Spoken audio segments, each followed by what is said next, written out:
we have an opportunity today to honor one of the finest family businesses in Pennsylvania and beyond. I'm Robert Camp. I'm Dean of the Eberly College of Business and Information Technology, and it's my pleasure to introduce Dr. Michael Driscoll, who is the president of IUP. He came to us last fall after having served as the Dean of the College of Engineering and Computer Science at Portland State, and later as the Provost and Executive VP of the University of Alaska in Anchorage. He's hit the ground running and energized the campus. He's going to give the official welcome to our honorees and guests. Dr. Driscoll.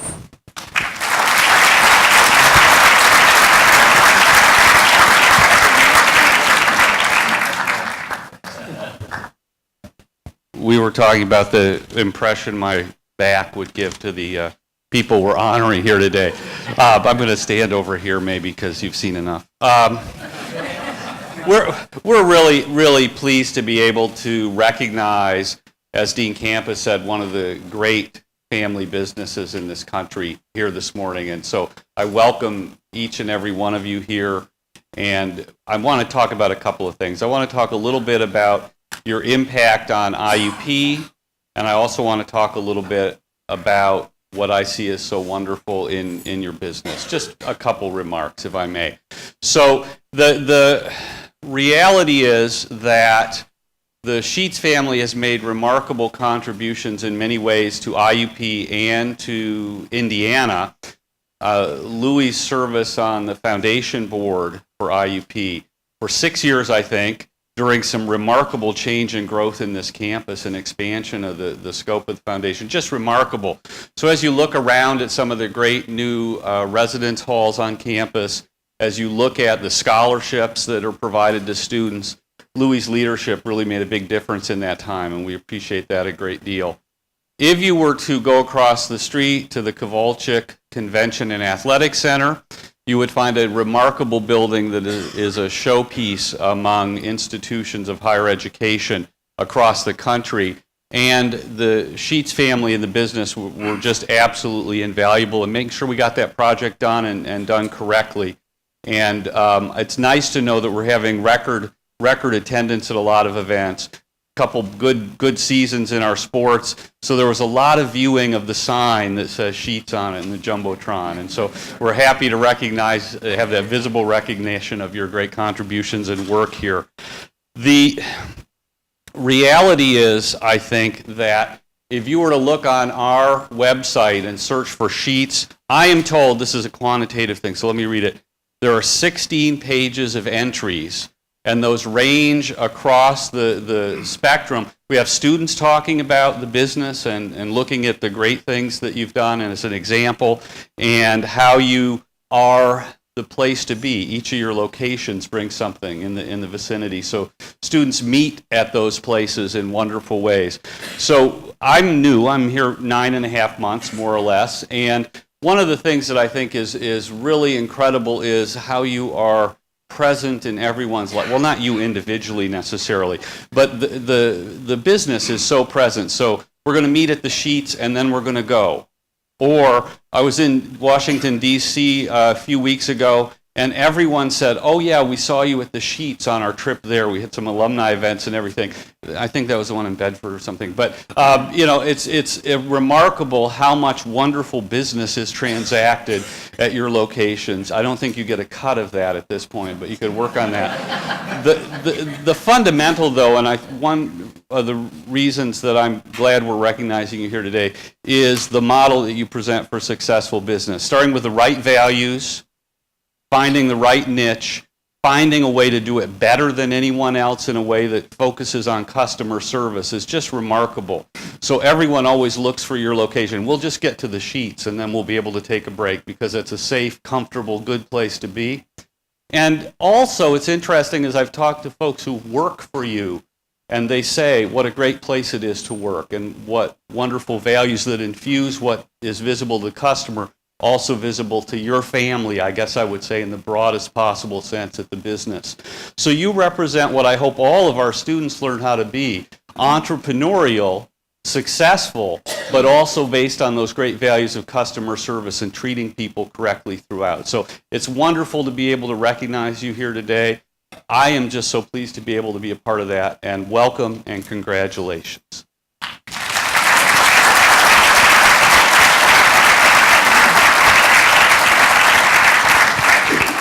It's my pleasure now to introduce Mrs. Ellen Ruddock, who is the Director of the Center for Family Business at IUP and a long-term entrepreneur, successful entrepreneur herself.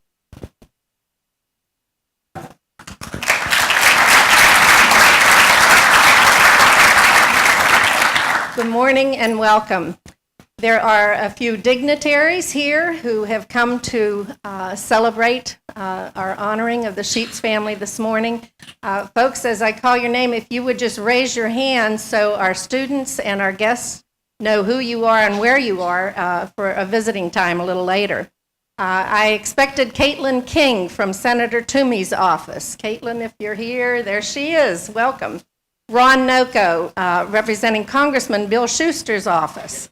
Thank you, Ron. Senator Don White and his chief of staff, Joe Pittman, here in Indiana. Representative Sam Smith. I know Sam is here. Representative Dave Reed. Thank you, Dave. Indiana County Commissioner Rod Ruddock and Dave Frick. Morning. And IUP trustee Gailey Walwork. Also, I'd like to introduce Bill Spidell, Vice President of University Advancement, Susan Stake of the University Advancement team, and our Assistant Deans here at Eberly, Dr. Cindy Stripmatter and Dr. Dorothy Gracie. I want to take just a moment before we begin to recognize some very special guests we have here this morning, and that's Astrida and Michael McClanahan. The McClanahans are former distinguished family business, I think from 2004. It's great to have you here at Eberly again this morning. Welcome. The McClanahans are also a sponsor of the Center for Family Business, and we have a few other sponsors with us this morning. Again, raise your hands, folks.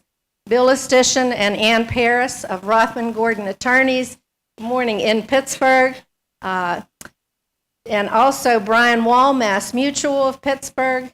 Tim Cronenwetter of Indiana First Bank, Bernie Lockard, I know Bernie's here, of the Lockard Company, and Donna Putt Real Estate. And we have a few advisors, Bob Shively, Aaron Nygren, and Denise Clausen here this morning. So welcome everyone. I'm glad you're here to celebrate with us. I want to say just a word about the award this morning. So that you folks understand why this is so important to the Eberly College of Business and Information Technology and to IUP.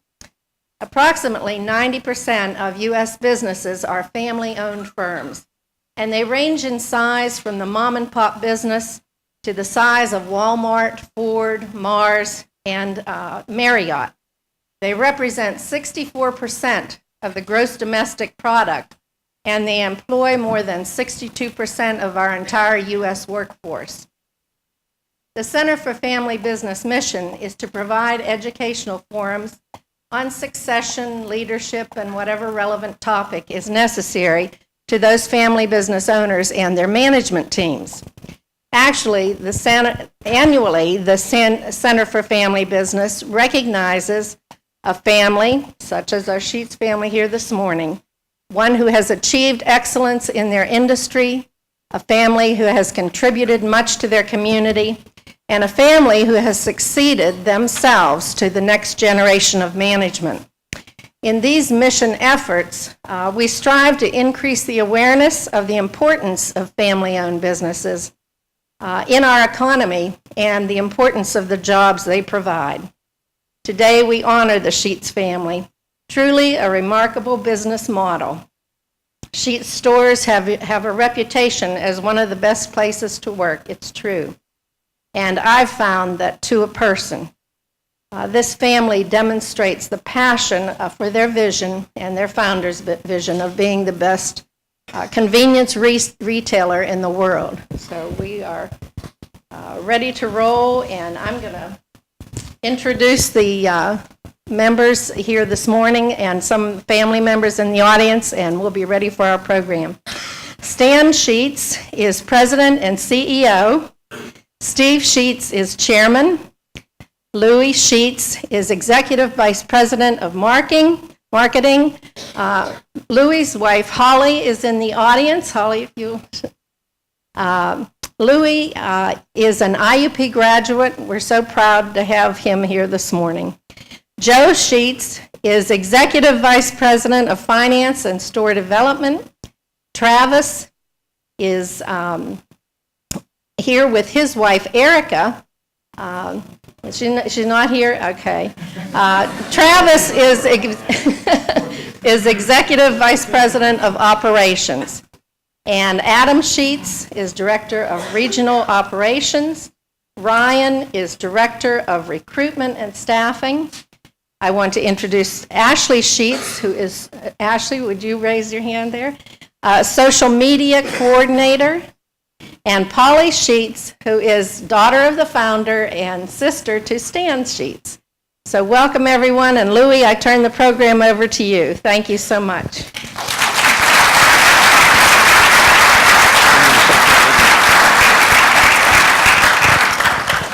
If you don't mind, I'm going to speak from up here. This helps my vertical disability that I have. Don't be surprised if all of them come up here and talk too. I think they probably will.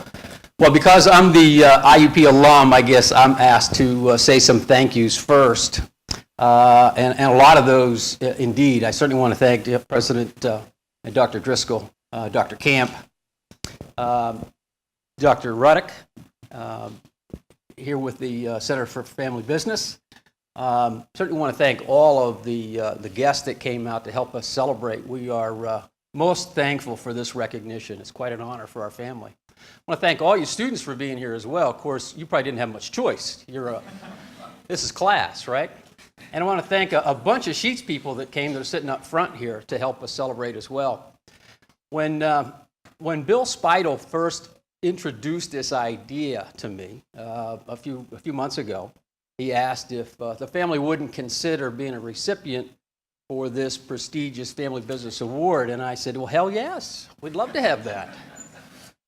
But as I thought about, family business and what it means to be recognized, I understand why the university, why the Center for Family Business, the Eberly Business School, would have chosen us. We've done pretty well. We're a regional company. We are a family-run business. Pretty pivotal year for us, to be honest with you. We've got a few of the older guys here at the table, including myself, that are going to be stepping away from the day-to-day later this year. So it's a good opportunity to introduce a new generation of leadership as well today. So thankful to have that opportunity. But I certainly understand why the award was looked at for Sheetz. I certainly appreciate it. Our whole family is very grateful. What I don't understand, coming from this university, and the last 35 years I've tried to figure out how they would have extended a diploma to me after my academic performance here 35 years ago. But the good news is the standards have certainly improved since then. Probably did a 180 from back then. But anyway, very grateful. I was asked to do, and I don't know what's on the screen up there. Go back one, please, Michelle. What does that say? Okay. That's going to be the challenge. It says a brief history of Sheetz. What we're going to try to do is maybe take about 30 minutes and go over a history and a profile of the company as best we can. I'm actually going to ask all 7 family members to come up and chime in, and we'll try to do a good job with that. And then when we're done, we'll have some time, hopefully, for some Q&A. History for us, it starts with this guy. This is our founder, Brother Bob Sheetz. And Ellen, you did a great job of introducing, getting everybody's right. And Bob is brother to me and brother to Steve. He is father to Stan. Bob is uncle to Joe, Travis, and Ashley. Bob is grandfather to Adam. Bob is great uncle to Ryan. Got all that straight? That was our first store on the right. That was 60 years ago. That was Harshberger Dairy Store. And our family business actually goes back to Harshberger Dairy, which was founded in 1907 in Altoona. We operated a few of these dairy stores, and our father, Jerry, operated the dairy store, and Bob had this brilliant idea that he was going to take that business over and make a career of it. And as hard as our father tried to talk him out of it, said, "Son, this is no way to make a career. This store has never made any money. It'll never make any money." Well, Bob scraped together what he had, and he bought the store, and he started there. That was 60 years ago, 60 plus.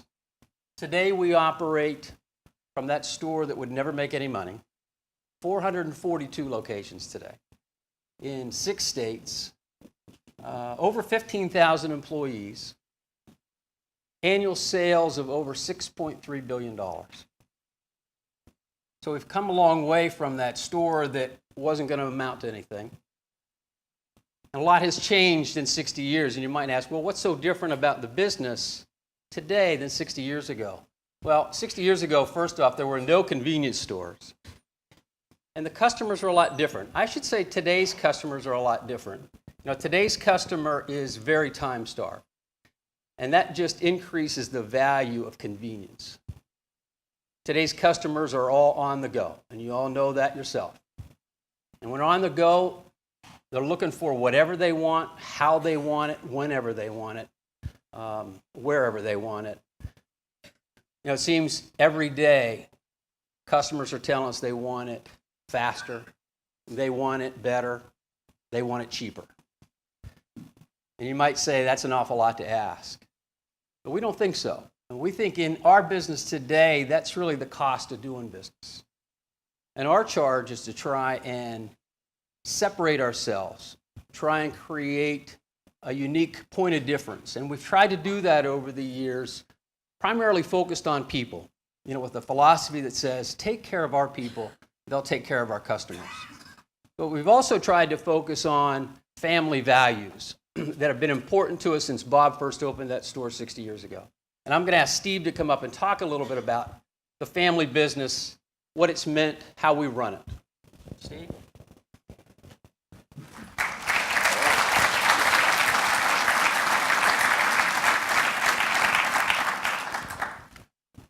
Thank you, Louis. Louis is the youngest of 8 of us, by the way. As he talked about the history, it reminded me that we are in the process of capturing the history. A book coming out this fall, Made to Order, the Sheetz story. Not quite finished yet, but I thought they ought to put it online because it's going to continue to grow. When I started back in 1960, we had one store. Bob had one store. We had 8 or 10 employees. And 2 of those were actually our sisters who worked at the first store. Obviously, we've really grown as a company.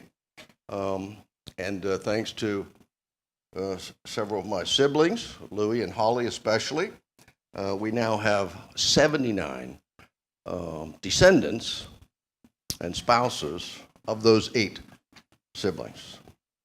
So the other exhibit I have here is a family tree. And it just keeps going, you know. So there are 79 of us, most of which are investors. And I remember early on, Bob told me one of the things that we've got to do is to hire people that are smarter than you and I. I said, that should be pretty easy for me, quite honestly. I got an education, but it wasn't that great. I got a better education, I think, at the pool hall, my mother said. But we have 79 family members. 8 of us are active in the business, which means the majority are not, but they are investors. So to that point, we recently started a family council.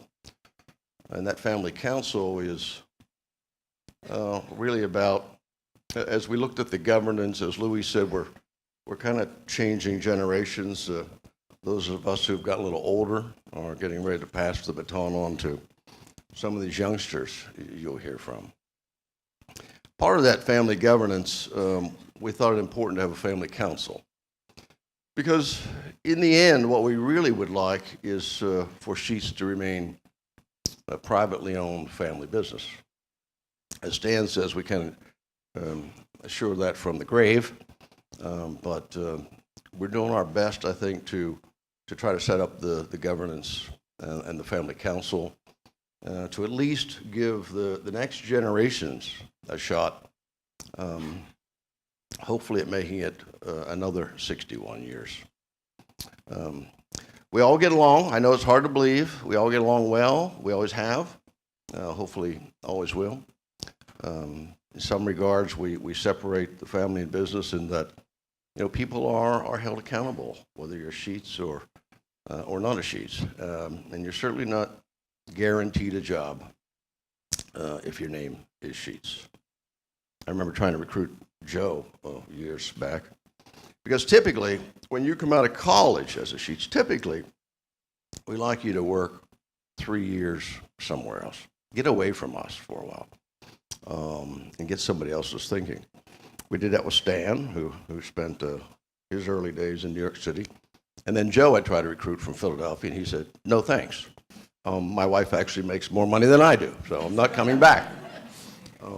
And it was later that we brought him back. But we thank you. It's truly an honor for us. And at this time, I'd like to bring up Stan to talk about the culture at Sheetz.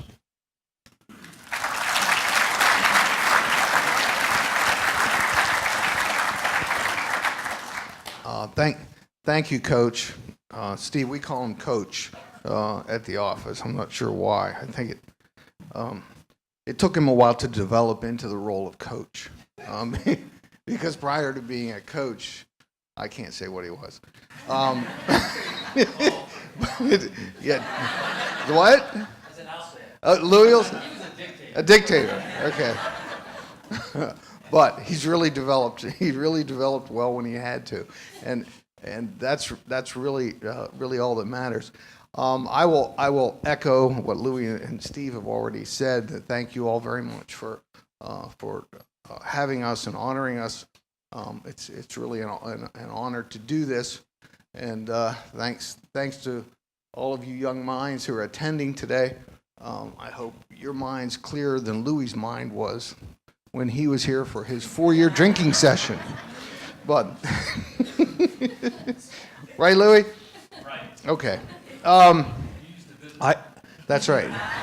I want to welcome. We've got a bunch of store managers here, and other Sheetz employees. You guys all raise your hand. Thank you guys for coming. We appreciate your support. And if you do see Sheetz in the community and being active in the community, it's a result of the efforts of these folks, as well as their leader, Jenna. This one right here. She has more energy than the Energizer Bunny. I'm supposed to talk a little bit about culture, and I've been very fortunate. I'm a charter member of the Lucky Sperm Club. That means that my father founded the company, and I'm his only son. All right, so that's a pretty good gig if you can get it. And until I was able to grow up and be led around and mentored by my father and by Steve, and to be surrounded by a bunch of great family members, I was fortunate enough to get a pretty decent education and then come back to central Pennsylvania, the garden spot of the earth, as you all know, right? So what I was able to do, though, I was able to follow Steve. Steve was our CEO until 1995, and under his leadership, we adopted a company culture that was really surrounded by and focused strictly on the customer. He labeled it total customer focus, and from that focus came our mission. Our mission came to life in the late 80s, and it has remained our mission since then, which that's a really long time, by the way. Most of you weren't even born when we adopted the corporate mission at Sheetz, and it has not changed since then. So from total customer focus came a focus for our organization, which was great. When I was fortunate enough to take on my job in 1995, I had to find my own way. I had to try and fill his shoes.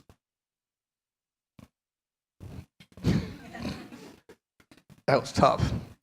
But what I decided I wanted to do is to focus on culture, and culture in our organization, and culture in every single department of our organization.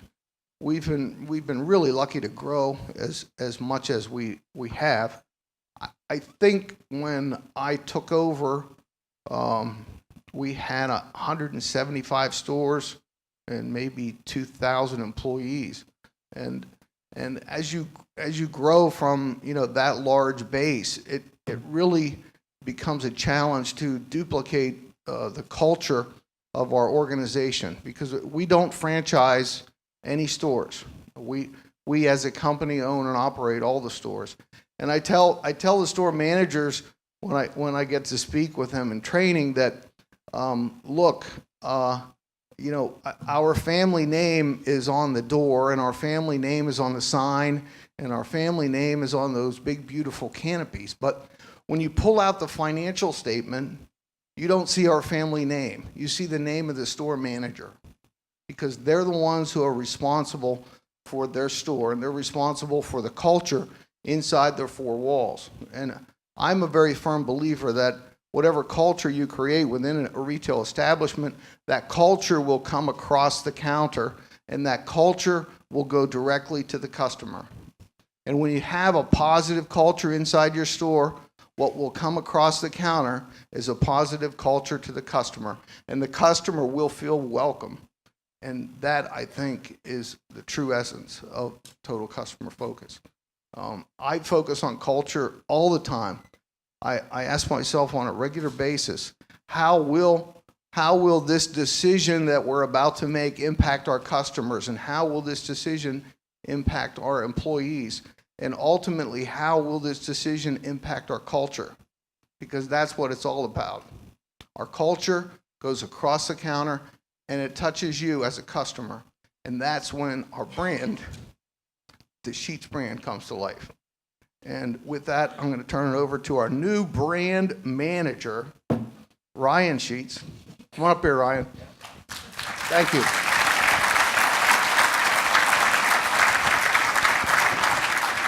Thank you, Stan. It was a great introduction and covering of the Sheetz culture. You guys probably saw the DNA markers that were on the screen there. For my portion of the presentation, I would like to focus on one of those main DNA markers, but more specifically, I want to talk to you about three main things. I want to talk to you about the Sheetz innovative spirit, the history of food service, and our adoption of technology. So the one DNA marker that you saw up there, you might have caught, was pioneering. And when we call out pioneering, we're really paying homage to the Sheetz innovative spirit. The Sheetz innovative spirit is a big part of our history. It's a big part of who we are today and where we'll be in the future. But the Sheetz innovative spirit can be best exemplified by looking at food service and technology.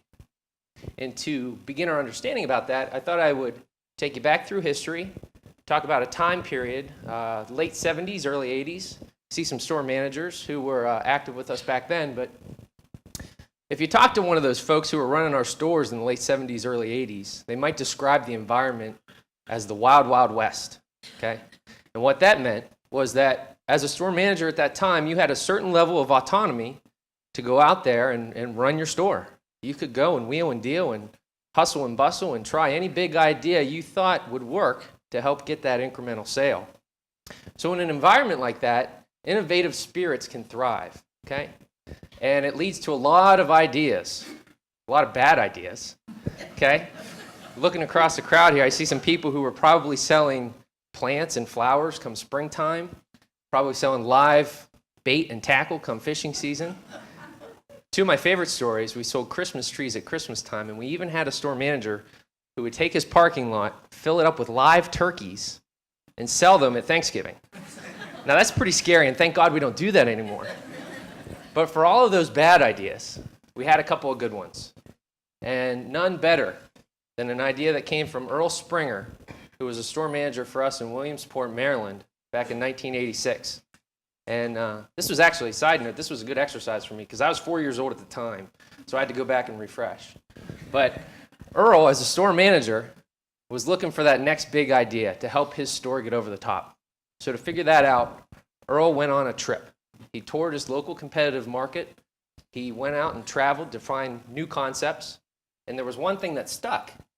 He stumbled onto a food service program that was built around fresh-made subs. So Earl took this idea, he brought it back to his store, and he internalized it, and he built upon it, and he made it better. And in 1986, we got the birth of the MTO. Now, the MTO, which is a big part of what we do today, was founded on the principles of fresh, great-tasting, quality ingredients. But later, those concepts would morph, and they would turn into points of differentiation that we try to own in the marketplace today that are customization and variety.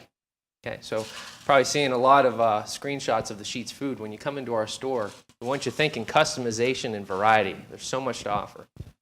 And that was a great idea. So Earl took that in 1986. We recognized that it was such a great idea, and we ran with it. We began to roll it out. In the early 90s, though, we recognized a problem. It's great to offer a food service program built on customization and variety, but it's pretty hard to pull off in the frame of total customer focus. And how do you communicate that into a great customer experience? And that brings in technology. So when I talk about technology, it's a huge credit to these older guys sitting at the table here because they had a vision, they had a realization that technology could help us deliver TCF, total customer focus. Technology could help us better serve the customer. Okay? So in 1994, I think it was, we partnered up with a fledgling IT firm to develop the order point, the touchscreen. And we're really proud of that fact because in 1995, we launched our first store with a touchscreen order point, I believe. And we take a lot of pride in that because we like to credit ourselves as being the first food service operator to operate a technology like that for our offer. And that has grown today across multiple industries. It's a big part of what we are today and how we handle the Sheetz customer experience today. So again, the Sheetz innovative spirit can be summed up and best understood through our adoption of food service, through our adoption of technology. I hope I gave you an interesting look at the past. Now I'm going to introduce Adam, who's going to talk about the future of food service and where we plan to go.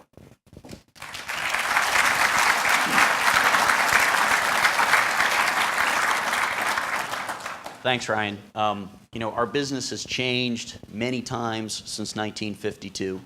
But for a long part of that time, our business was built around gasoline and cigarettes and what you might call general merchandise.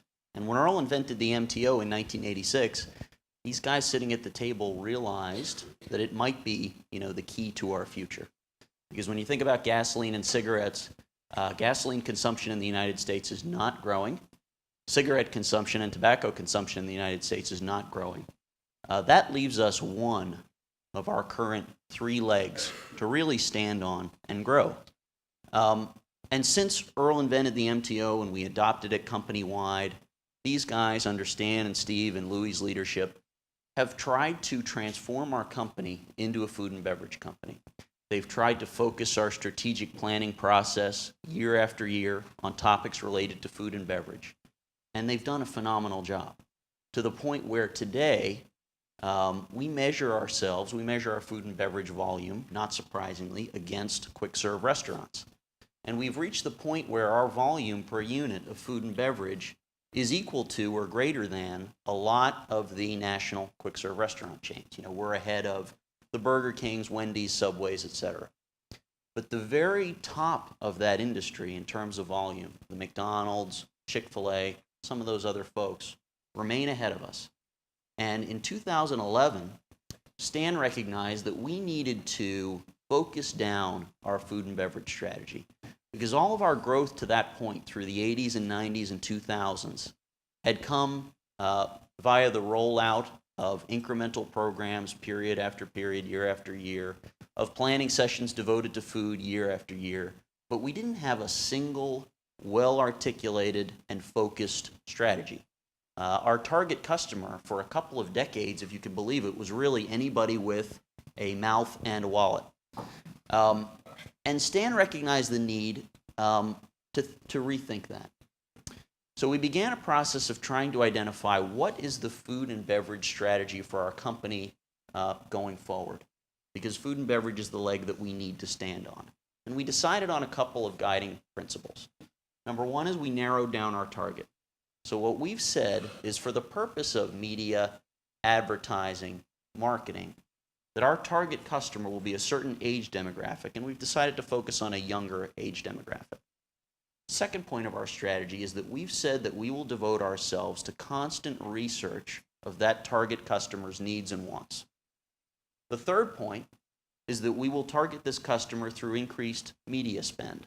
So for years and years, our primary mode of advertising has been our brightly lit canopy and billboards as you drive down the road. We're rethinking that.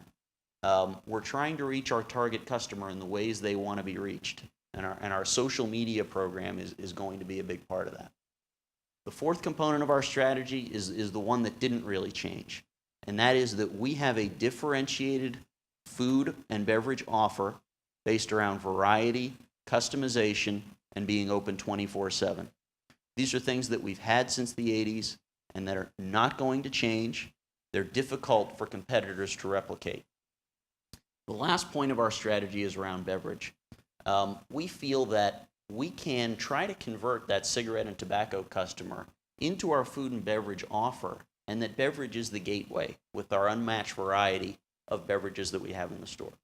So around those 5 points of strategy is how we plan to grow our food and beverage business into something that can sustain us long into the future, long after some of these guys have retired. So with that, I'm going to turn it over to Travis Sheetz. Thank you, Adam. This is monumental for me. I've just become one of the older guys today. Just hit me. You think the 4 kids would have done it, but you've heard obviously a lot about the evolution of our business, and I want to talk to you a little bit about how we adapt to that as a company. I'm in charge of the stores and also our human resource department. So, our scope around this move towards food and beverage really changes a little bit, the way we operate our business. We went from the convenience and gas world, which was largely a transactional business. We're now moving into the food and beverage business, which most of you know as customers is much more about the experience, much more about value, about hospitality, are words that are often used in that business. And that changes a little bit the way that we need to focus at store level. Obviously, the culture and service is always important, but when you start, moving towards a food and beverage operator, it starts to bring into fold some of the labor push that it puts on food service production and delivery, and also the push that it puts on reaching out to customers and inviting them or making sure that they come back.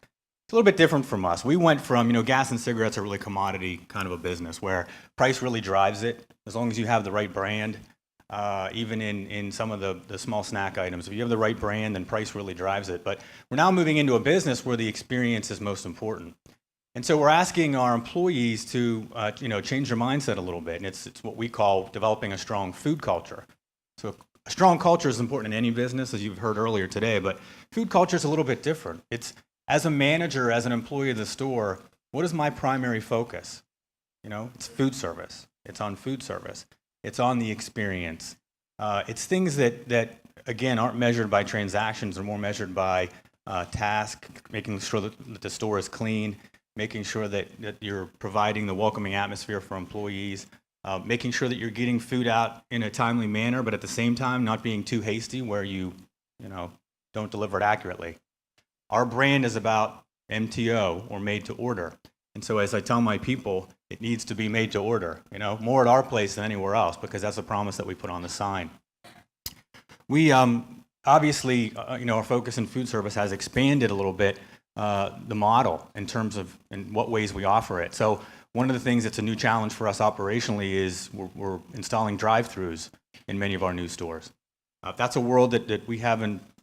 We were in the business a long time ago. We haven't got it right, we don't think. We're not sure it's right yet, but we feel like we're on the right path. But it's like a separate business out the side window, and it's a change at store level.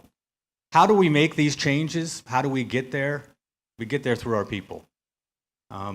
What I feel good about on a daily basis, despite the challenges we have ahead, is the fact that our people, have our backs, and that the culture that we've developed is a culture that is flexible and willing to change, and that trusts us in making these decisions in the path that we're going on. At the end of the day, as I tell my people, it doesn't matter if we're in the clothing business or if we're selling car tires or furniture. We can do anything because it's about the people and the support of the people that really get you to where you want to go. The other big influence that our people have on the experience is on our brand. It really impacts the brand, the service level that you give at store level. Today's world, and most of you sitting up here probably do this on a regular basis, but people get food, they take pictures of it, and then they post it online, right? And so all of a sudden, 10 million people see a picture of your food. Can you imagine operating a food service entity and, understand how small the world is now and how quickly a bad service experience can get out to a lot of people? It's very intimidating when you think about it from that standpoint. What we ask them to do is it's one service experience at a time. One service experience at a time. And as long as you manage to that, you'll manage to the greater whole. The people that operate in our stores, as I said, probably more than advertising or anything else, have the biggest influence on our company brand and the name Sheetz. In the small towns in which we operate, they don't know the Sheetz family.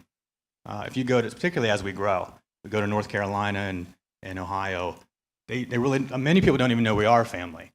So the experience that they get at that store is what they feel about the Sheetz brand. And that's why the managers and the employees in that store are so influential on that. And so Joe is going to come up now and talk to you a little bit more about brand and our focus on it and the impact that we feel it has on our company.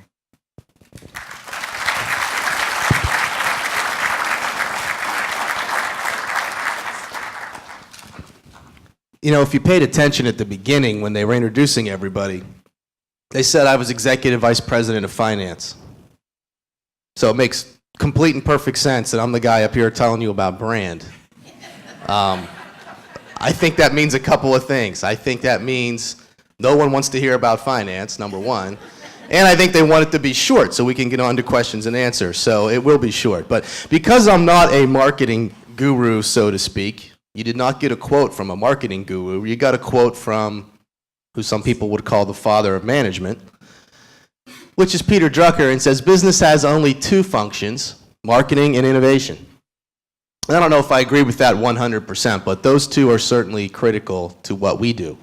So if you take them kind of one at a time, marketing from our perspective, and I think Louis might have written this, I don't know if he stole it or if he coined it, but it said ordinary is the enemy of great marketing. So I think that if you've seen our marketing, whether it's billboards or television commercials, radio commercials, general signs, I hope you find them anything but ordinary. I think we strive to be a little different, maybe comes off as a little edgy sometimes. Get calls from my mother. Used to be their mother. There's always somebody's mother who's upset about the next billboard that went up. But it definitely is different. And I think we try to be different in our marketing. We try to be different in a lot of things that we do. But it's not just good enough to be different. I mean, you have to be different and you have to be better. You have to have both of those. It can't just be one or the other. And that's really where innovation comes into play. So you heard earlier from Ryan talking a little bit about innovation and how it played a great role along the way in our move into made-to-order foods, into some of the technologies we use. But we need to continue to push forward with innovation. What we try to do is give at least our senior people structured time within their day, within their own jobs, to just think of what we're going to do differently, what's coming next. We don't come up with all original ideas. We are great at stealing things from other people, from other countries, from other industries, from things that don't even think they would make sense in our industry. But that's kind of part of who we are. Into the point where we make ourselves, and we were just away, was it last week, I guess? Like, time flies. We have structured time for the senior group to be away every quarter for 3 days doing nothing but this kind of stuff. We're not there talking about what's going on today or what happened last week or what the financials look like next month. We're talking about more long-term, what are we doing, where are we going? We've created an innovation team, and Adam and Ryan were both instrumental in getting that up and running. Adam's still heavily involved, but our innovation team within Sheetz is a lot of younger people from all different departments. And we had them essentially interview to be accepted onto this team. And this team really does a lot of not only brainstorming themselves, but pulling in ideas from customers, from employees, from other retailers, and really trying to see how or if they work for Sheetz, and then moving them up to the old guys, as they call us, to really make their pitch for why we need to do this. What you'll see here is, and this is almost 10 years ago, I guess, 9 years ago. This is the store in Altoona that we called the convenience restaurant, but the kids like to call the Super Sheetz, which just means it's really big. But this was probably one of our good examples of innovation as well, on a facility and also on some services, and a lot of the things that were mentioned earlier came from this building. We did drive-through at this building. We did made-to-order coffees in this building. Lots of things that we did here. But I think the one message I'll leave you with on this being better as well as being different, anybody could, if they had the architectural plans, go build that building. And anybody could put some employees in there and try to do made-to-order food. But I don't think anybody could be Sheetz. So I think it's more about the total package of everything you heard about here today. And as we tell our customers or hear from our customers, it's about the combined mission we offer them to get a lot of things accomplished in one visit in a short period of time. So I'm going to turn it back over to Lou, because he started it, he's going to finish it.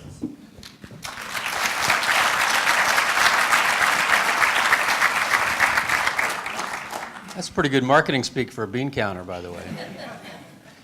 We're working on Joe's diversity.